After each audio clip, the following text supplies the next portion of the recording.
गुरु है हमें इस बात की चिंता। चरण में रख दिया जब माथ में इस बात की चिंता। बोलिए गुरुदेव भगवान की जय हो। अच्छा एक बात ध्यान देना, मैं किसी के गुरु का नाम नहीं लिया, क्यों जेल के अंदर पड़ा है। बाद में मुझे बदनाम मत करना कि हमारे गुरु को इस तरह कह रहा था। मैं किसी के गुरु का नाम नहीं लिया, परंतु ये जरूर कह रहा हूं कि जेल जाने वाले गुरुओं को कभी मत बनाना, नहीं तो जेल ले जाएगा। हाँ, मैं किसी के गुरु का नाम नहीं ले रहा, बोल रहा हूं पानी पियो छान के, गुरु बनाओ जान के, अने जैसे बनाओगे वैसे पाओगे। प्रेम से बोलो बांसी वाले की। कहते ना क्या कहते हैं, जैसे पियोगे पानी वैसे होगी बानी, जैसे खाओगे भोजन अन्न वैसे होगा मन, जैसे खाओगे अन्न वैसे होगा मन। और बताओ, प्रेम से बोलो नर्मदेश्वर भगवान की। ताली बजा दो ची। इसलिए गुरु तो बनाना पड़ेगा छान के, पहचान के। और गृहस्थी वाला गुरु हो तो एक नंबर, संसारिक गुरु हो तो एक नंबर।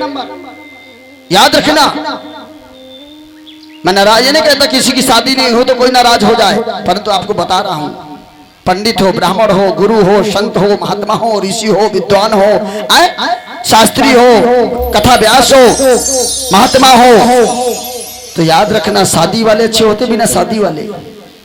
बताइए भैया, ये संत महात्मा विद्वान पंडित गुरु चेहरा नर नारी स्त्री पुरुष बेटा बेटी, ये शादी वाले अच्छे होते बिना शादी वाले। अरे बोला करो, इतना सुंदर शरीर लिए बैठे हो, गर्दन न हिलाते, न हाथ हिलाते, न पैर हिलाते, इतना खा के आए कि झुकने नहीं पा रहे हो। कम खा के आए करो, हैं? बड़ी, हाँ मैं बड़ी कटू बचे, सब्जी में मिर्च बहुत डालता हूँ, तभी तो कष्टदार स्वाददार सब्जी बनती है, बिना मिर्च के सब्जी नहीं बनती। मैया बोला करो, गर्दन हिलाया करो, नहीं बुढ़ापे में बहुत परेशानी मिलेगी। अगर जवानी में गर्दन हिला दिया तो बुढ़ापे में जरूरत नहीं पड़ेगी, और अगर जवानी में गर्दन नहीं हिलाया तो बुढ़ापे में तुम्हें चाय नहीं पीने देगा गर्दन तुम्हारा। हाँ, ये इस तरह हिलता रहेगा। ये बुढ़ापे में कभी हाथ नहीं हिलते, बुढ़ापे में हाथ नहीं हिलते। ये लोग बुढ़ापे को बदनाम कर रहे हैं। अगर इन हाथों से तुम अच्छा काम करोगे तो बुढ़ापे में कभी हाथ नहीं हिलेंगे। अरे बुढ़ापे को क्यों हाथ हिलने को छोड़ रहे हो? इन्हें जवानी में हिला दो, ताली जवानी में जोर जोर बजाया करो, तो बुढ़ापे में कभी हाथ नहीं हिलेगा। कभी एक मुट्ठी तुमने संत को साधु को भिक्षा नहीं दिया तो तुम्हारा हाथ नहीं हिलेगा क्या? मैं हिलूंगा क्या? तुमने कथा भागवत में अपनी गर्दन नहीं हिलाया, कथा भागवत में तुमने जयकारा नहीं बोला, कथा भागवत में सत्संग में कीर्तन में भजन में जो जयकारा नहीं बोलता, अंत समय सो गते, मरते समय उसके प्राण मुंह से निकलते हैं और मुंह खुला पड़ा रहता है। और भगवान कहता है, जब मेरी कथा हो रही थी तू जयकारा नहीं लगाती थी, तू मुंह नहीं खोलती थी, तो तेरा प्राण मुंह से निकलेगा और तेरा मुंह दुनिया देखेगी और तेरी बहू कहेगी बंद कर ले, खाने को दौड़ रही, मरने के बाद भी मुझे खाने को दौड़ रही है, बंद कर मुंह, मक्खी जा रही है अंदर, पड़ी है। अगर मौका पा जाएगी ना तो बहू लगा देगी दो चार। फिर से बोलो नर्मदेश्वर भगवान की। ताली बजा दी मैया। मानता हूं काम बहुत है तुम लोगों के पास, मैं बिना काम वाला बैठा हूं। तुम्हारे पास तो घर है, तुम्हारे पास तो गाड़ियां हैं, तुम्हारे पास तो जगह जमीन है, तुम्हारे पास तो बच्चे हैं, हम बिना बच्चे वाले बैठे हैं। बड़ी चिंता है, भाग जाते हैं लोग। अब तक तो सोने का मकान बना नहीं है, बुढ़ापे में क्या बना लोगे? कह रही काम पूरा करके आऊंगी। अब क्या पूरा करेगी? एक मैया कह रही थी मैं मेरठ में 5 मकान बनाऊंगी। अरे मैंने कहा मैया तेरे बस का एक मकान नहीं है, अब तक एक मकान नहीं बना पाई। कह रही काम पूरा करके जाऊंगी। मैंने कहा तुम्हारे बस का कुछ नहीं है, तुम्हारी जब सास ससुर ने पूरा कर पाए काम तो तुम कैसे पूरा कर लोगे? ये काम कभी पूरा नहीं होता, पूरा करने वाला ही पूरा होकर चला जाता है। याद रखना, काम पूरा करूंगी। प्रेम से बोलो गोविंद भगवान की। ताली बजाओ। आज जो समय बीता, राजा परीक्षित पांडव वंशज का राजकुमार, मन में विचार आया कि मैं जंगल में शिकार खेलने जाऊं। याद रखना, जब बहुत ज्यादा धन इकट्ठा हो जाता है, जब बहुत ज्यादा संपत्ति इकट्ठा हो जाती है, जब बहुत ज्यादा उल्टा सीधी दौलत इकट्ठा हो जाती है तो बच्चे अपने आप अच्छी रास्ता नहीं गलत रास्ताओं पे पहुंच जाते हैं। ध्यान देना। हाँ, इसलिए ज्यादा धन के चक्कर में दौड़ मत लगाना, मेहनत वाला धन इकट्ठा करना तो तुम्हारा जीवन सफल रहेगा, सुखा। और एक बार अगर गंगा स्नान नर्मदेश्वर में कर लोगे तो नरक नहीं सीधा नारायण धाम को चले जाओगे। जाइए कभी घूम करके आओ। नर्मदेश्वर गंगा मैया की धारा इतना तेज है, हरिद्वार की पौड़ी से भी नर्मदेश्वर मैया की धारा तेज है। अगर धोखा खा गए तो पल पल छपते ही, आंखें बंद करते ही मम्मी पापा गायब, चाचा चाची गायब, पता नहीं कहां पहुंच गए। इतना तेज धारा है। कभी मौका मिले कभी जाना तो बड़े बड़े जंजीर बड़े बड़े साकर लगे हैं, मजबूत पकड़ना, पर बुढ़ापे में मत जाना, बुढ़ापे में तुम्हारे हाथ छूट जाएंगे। हाँ, जवानी में जाना कि पकड़ के मजबूत डुबकी लगा लो, अरे बुढ़ापे में झटका लगेगा, गंगा जी के पानी का छूट जाएगा। यही कहोगे दोलू के पापा पतल पतल पतल, तो गोलू का पापा यही कहेगा कि चल चल वहीं मिलेंगे, चल चल चल वहीं मिलेंगे, साथ में मुझे भी ले जाना चाहती है। देख कितनी होशियार थी गोलू की पापा की मम्मी। प्रेस बोलो बंसी वाले की, ताली बजाओ। जाना कभी घूम के आना, कालों का काल महाकाल वहां विराजमान है। उज्जैन महाकालेश्वर के दर्शन करना। उज्जैन महाकालेश्वर में प्रतिदिन मरे मुर्दे की नई ताजी भस्म चढ़ती है। हाँ, उज्जैन में मैंने पढ़ा था, मैं महर्षि महेश योगी विद्यापीठ से अध्ययन किया, और मरे हुए मुर्दे की ताजी भस्म चढ़ाई जाती है उज्जैन महाकालेश्वर में। और जो बचती है राख उसी का चंदन बनाया जाता है। और जो वहां दर्शन करने लोग भक्त श्रद्धालु जाते हैं उनके माथे में उसी का चंदन लगाया जाता है, तो पुराना सर दर्द मिट जाता है, कभी दोबारा सर दर्द नहीं होता। जो महाकाल का चंदन लगाता है, बोलो महाकाल भगवान की। अगर कभी सर दर्द ना ठीक हो उज्जैन महाकालेश्वर चले जाना, और जैन महाकालेश्वर में मरे हुए मुर्दे की भस्म का चंदन लगवा के आना। उसमें मुर्दा का खून भी जला है, उसमें मुर्दे की हड्डी भी जली है, उसमें उसका मांस भी जला है, और उसी राख का चंदन लगाया जाता है। भोले को भी लगाया जाता है, भक्तों को भी लगाया जाता है, और तुम्हारा पुराना दर्द मिट जाएगा। सोचने की बात है, जिस मुर्दे से तुम्हें डर लगता है उस मुर्दे की खून की, उस मुर्दे की हड्डियों की जली हुई राख भोले बाबा लगाता है।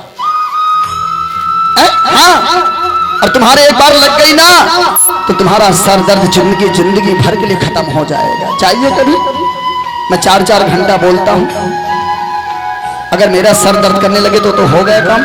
अगर मुझे सर्दी जुकाम बुखार हो जाए तो हो गया काम। अगर तुम्हारे जैसे मेरा गला बैठ जाए तो हो गया काम। अगर तुम्हारे जैसे मेरी आवाज चली जाए तो हो गया काम। तुम्हारे जैसे नाक निकलने लगे तो हो गया काम। बार बार मैं यही करता रहूं। प्रेस बोलो गोविंद भगवान की। दवा लेके आते नहीं कथा में बैठ के बार बार नाक क्या कर रहे हो, मन खराब हो जाता है, उल्टा उल्टा काम करते हो, नजर है पहुंच जाती है। अरे इतनी सर्दी इतनी जुकाम थी दवा लेके आते, अब बार बार नाक क्या कर रहे हो। ये प्रेस बोलो गोविंद भगवान की। राजा परीक्षित घोड़े में बैठ करके बड़ी तेज गति से घोड़े को दौड़ाता हुआ जंगल की ओर चला जा रहा।